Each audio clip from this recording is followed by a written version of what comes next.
আমি আপনাদের সকলকে, বিশেষ করে সংবাদ মাধ্যমে যারা এখানে উপস্থিত আছেন এবং প্রশাসনের সকলকে আমি ধন্যবাদ জানাচ্ছি।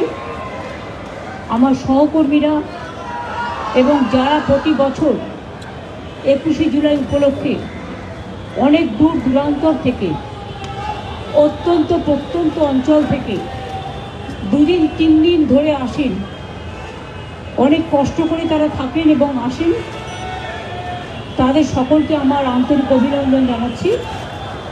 ইতিমধ্যে প্রায় লক্ষাধিক মানুষ গ্রামগঞ্জ থেকে এসছেন। যদিও চারিদিকে জল ছাড়ায় এবং অতিবৃষ্টির ফলে অনেক অঞ্চল জল প্লাবিত, তা সত্ত্বেও প্রাণের টানে, শেকড়ের টানে এবং শহীদ স্মরণে, শহীদ তর্পণে এবং এই দিনটাকে আমরা শহীদ দিবস হিসেবে পালন করি। তার কারণ হচ্ছে আজকে যে গণতন্ত্র আপনারা দেখতে পাচ্ছেন বাংলায়, যে যাই কুৎসারতা, আগে তো একথা সত্য মানুষ ভোট দিতে পারতো না। এমনকি কলকাতায় নিশ্চয়ই আপনারা ভুলে যাননি, আমি সপ্তপল্লী থেকে শুরু করে সমস্ত মাল্টি স্টোর বিল্ডিংয়ে তালা দিয়ে রেখে দেওয়া হতো। সিপিএমের আমলে কাউকে ভোটাধিকার প্রয়োগ করতে দিত না, গ্রামগঞ্জেও দিত না। এই অবস্থায় আমাদের বিরাট আন্দোলন হয়েছিল এবং সেই আন্দোলনকে দানা বাঁধতে গিয়ে সিপিএমের কোনো ক্ষমতা ছিল না সেদিন সেই আন্দোলন দমানোর। গণতন্ত্রের কণ্ঠরোধ করে তারা এমনভাবে গুলি চালিয়েছিল যে 13 জন স্পটে মারা গিয়েছিল এবং প্রায় 200 জনের মতো, তার মধ্যে 150 জন পুলিশের গুলিতে আহত হয়েছিল। দাবি ছিল একটাই, no ID card, no vote. এবং সেশন নির্বাচন কমিশন হওয়ার পরে, তার আগে একজন অবজারভার হিসেবে এখানে এসেছিলেন, তিনি রিপোর্ট দিয়েছিলেন এবং সেই রিপোর্টের ভিত্তিতে এই no ID card, no vote এটা সেশনের সময় চালু হয়। তারপর থেকে মানুষ ভোট দেওয়ার অধিকারটা ফিরে পায়। এসব অনেক তথ্য, অনেক লড়াই, অনেক সংগ্রাম, অনেক জীবন যুদ্ধ, এই কাহিনী আজও ছড়িয়ে আছে। ডাবল ইঞ্জিন রাজ্যগুলোতে বিজেপি কাউকে ভোট দিতে দেয় না, আর সিপিএম শাসিত রাজ্য তো পশ্চিমবাংলায় আমরা হাতে নাতে ফল পেয়েছি। তাদের আবার বড় বড় কথা, কত ভাষণ দিয়ে বেড়াচ্ছে সোশ্যাল নেটওয়ার্ক তৈরি করে, পয়সার কোনো সীমারেখা নেই। কাজেই লড়াইটা কিন্তু লড়েছিল আমাদের সহকর্মীরা জীবন দিয়ে মাঠে ময়দানে। সেসব দিনের কথা স্মরণ করে এই দিনটিকে আমরা শহীদ দিবস, মামাটি দিবস হিসেবে উৎসর্গ করি।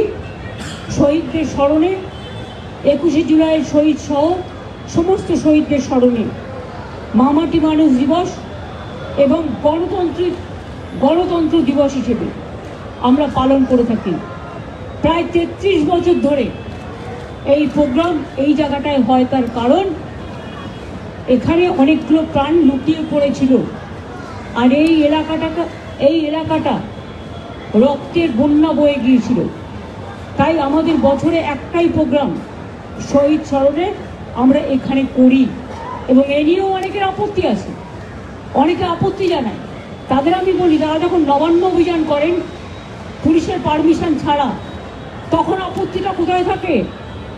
আমাদের প্যারালাল প্রোগ্রাম করতে গিয়ে তাদের প্রোগ্রাম করতে হয়। কই, তাদের যখন সেন্ট্রাল প্রোগ্রাম থাকে, আমরা তো প্যারালাল প্রোগ্রাম করি না। তৃণমূল কংগ্রেসের কাছ থেকে শিক্ষা নেওয়া উচিত, দেখা উচিত। আর কথায় কথায় চোর ডাকাত বলা, এছাড়া কোনো মুখের ভাষা নেই। কত মানুষের উপর অত্যাচার, বাংলা ভাষীদের উপর অত্যাচার। আমি সব ভাষাকে সম্মান করি এবং আমরা সব সম্মান করি সমস্ত রাজ্যের মানুষকে, কিন্তু এর মানে এটা নয় যে বাংলা ভাষায় কথা বললেই তাকে জেলে পুরে দিতে হবে। যাক যে সেসব কথাগুলো আগামীকাল মিটিং আছে, কালকে বলা যাবে। আপনাদের সবাইকে আহ্বান জানাবো, সবাইকে আহ্বান জানাচ্ছি, ঝড় জল হলেও আসবেন, বর্ষা হলেও আসবেন। বর্ষায় ভেজা আমাদের অভ্যাস হয়ে গেছে, কারণ যারা জীবন দিয়েছেন তাদের চোখের অশ্রু এই দিনটা আমরা দেখতে পাই। হয়তো প্রকৃতি মায়ের আশীর্বাদেই বলুন, শুভেচ্ছাই বলুন, দোয়াতেই বলুন, জয় জোয়ারেই বলুন। কাজেই কালকের জন্য সবার কাছে আবেদন রইল, শান্তিপূর্ণভাবে আসুন, শান্তিপূর্ণভাবে আবার ফিরে যাবেন মিটিং করে। এবং 21শে জুলাই চিরকাল চলবে এই প্রোগ্রাম, কোনো দিনও বন্ধ হবে না। 21শে জুলাইয়ের প্রোগ্রাম শহীদ স্মরণের প্রোগ্রাম, গণতন্ত্র রক্ষা করার প্রোগ্রাম, মামাটি মানুষকে উৎসর্গ করার প্রোগ্রাম। এই প্রোগ্রামে চিরদিন আপনারা যেমন আসেন, চিরদিন আপনারা আসবেন এবং থাকবেন। সংবাদ মাধ্যমকেও ধন্যবাদ জানাই, তাদের জন্য তো কালকে বসার অ্যারেঞ্জমেন্ট করা হয়েছে এবং আজকেও আপনারা এসছেন কষ্ট করে, আপনাদের অনেক অনেক ধন্যবাদ। আমাকে বক্সিতা ববি অরূপরা বলছিল যে আমি যদি জায়গা ছেড়ে না দিই তাহলে আরও বাদবাকি অনেক কাজ আছে, প্রায় 6 ঘন্টা ধরে কাজ বন্ধ, কাজেই কাজগুলো তারা করতে পারছেন না, মানে স্ট্রাকচারাল কিছু কাজ আছে। যেহেতু প্রোগ্রামটা ঝড় বর্ষার দিন এবং এলাকা আপনারা দেখেছেন 2 ঘন্টার মধ্যেই প্রোগ্রামের পরেই আমরা ক্লিয়ার করে দিই। কর্পোরেশন এই কাজটা কিন্তু জীবন দিয়ে করে, এবারেও করবে। এটা কিন্তু অন্য কোনো পার্টি করে না। অন্য পার্টি প্রোগ্রাম করে পুকুর করে দিয়ে চলে যায়, অন্য পার্টি প্রোগ্রাম করে একেবারে পুরো ডোবা করে দিয়ে চলে যায়। আমরা কিন্তু এটা করি না। আমরা মনে করি প্রোগ্রাম যারা করে তাদের একটা দায়বদ্ধতা থাকা উচিত, একটা দায়িত্ববোধ থাকা উচিত এবং সেটা আমরা মেনটেন করি। সাধারণ মানুষের হয়তো একটু প্রবলেম হবে কালকে, মানুষ আসবেন চারিদিক দিয়ে। ইতিমধ্যেই প্রায় লক্ষাধিক মানুষ এই বর্ষাকে অতিক্রম করেও এসছেন, পাহাড় থেকে জঙ্গল, জঙ্গল থেকে বঙ্গোপসাগর, সর্ব জায়গা থেকে। কালকেও সব জেলা থেকে আসবে। আমি আপনাদের সকলকে অনেক ধন্যবাদ জানাচ্ছি এবং সকলের সহযোগিতা প্রার্থনা করছি এবং সবাইকে বলবো প্রশাসনকে কোঅপারেট করুন এবং প্রশাসনকেও বলবো প্লিজ লক্ষ্য রাখবেন যেন মানুষকে, যারা দূর দূরান্ত থেকে বাসে আসে তাদের যেন 3 কিলোমিটার আগে দাঁড় করিয়ে দেবেন না।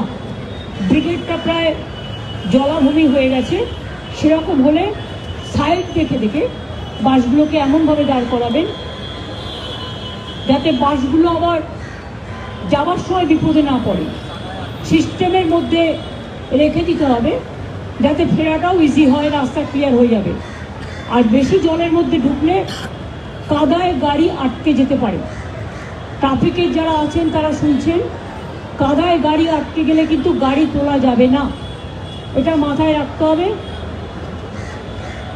না, এটা সাইডে করে দিতে হবে, একটা সাইড করে, যেখানে দেখতে হবে ইট ডিপেন্ডস অন, যেখানে শুকনো জমি থাকবে দেখে নিতে হবে। কারণ এই বর্ষা তো চারিদিকে হচ্ছে। এমনকি আপনারা দেখেছেন আমেরিকার ফ্লোরিডা, ওরা এত উন্নয়ন করেছে কিন্তু প্রকৃতি মায়ের কাছে কেউ পারে? 1000 লোকের ওপর মারা গিয়েছে। কাজেই বর্ষাটা এবারে যে রেকর্ড বৃষ্টি হচ্ছে এবং তার মধ্যে আজকেই তো প্রায় 1,30,000 জল আরও ছাড়া হয়েছে, লক্ষ মেট্রিক টন। এবং আগেও আপনাদের আমি বলি, আগেও তো আমি আপনাদের একটা হিসেব দিয়েছিলাম যে 27,000 লক্ষ কিউবিক মিটার জল ছাড়া হয়েছিল। আর তার উপরেই প্রচণ্ড বৃষ্টি, সবটাই বাংলার মানুষকে ফেস করতে হয়। তার মধ্যেও এই জল আটকাওয়ার জন্য আমরা প্রায় 5.5 লক্ষ পুকুর কেটেছি, নতুন করে 500টা চেক ড্যাম করে দিয়েছি, লোয়ার দামোদর বেসিন প্রকল্প করেছি, ঘাটাল মাস্টার প্ল্যানও আগামী দিন হবে। এই ধরনের আরও কিছু প্রজেক্ট আমাদের মাথায় আছে। যদি তারা ডিবিসি, পঞ্চায়েত, মাইথন এরা ওখানকার জল এখানে ছড়ে দিয়ে মানুষ ডুবাবে, যদি তারা ইমিডিয়েট অ্যাকশান না নেয় তাহলে আমরা 2-3 বছরের মধ্যে আমরা আমাদের পরিকল্পনা মতো আমরা আমাদের কিছু সৃষ্টি করব, সেটা আমি এখনই বলছি না। আপনারা সকলে ভালো থাকবেন, অনেক ধন্যবাদ, নমস্কার সবাইকে। Welcome to K-Mall, a premium project by Kaleen Group. K-Mall is in the heart of Kolkata's electronic, garment and lifestyle hub, Khidirpur. K-Mall, which is designed as a world-class mall, is the outcome of endless effort of our experts, combined with modern superb techniques and new age design. Book now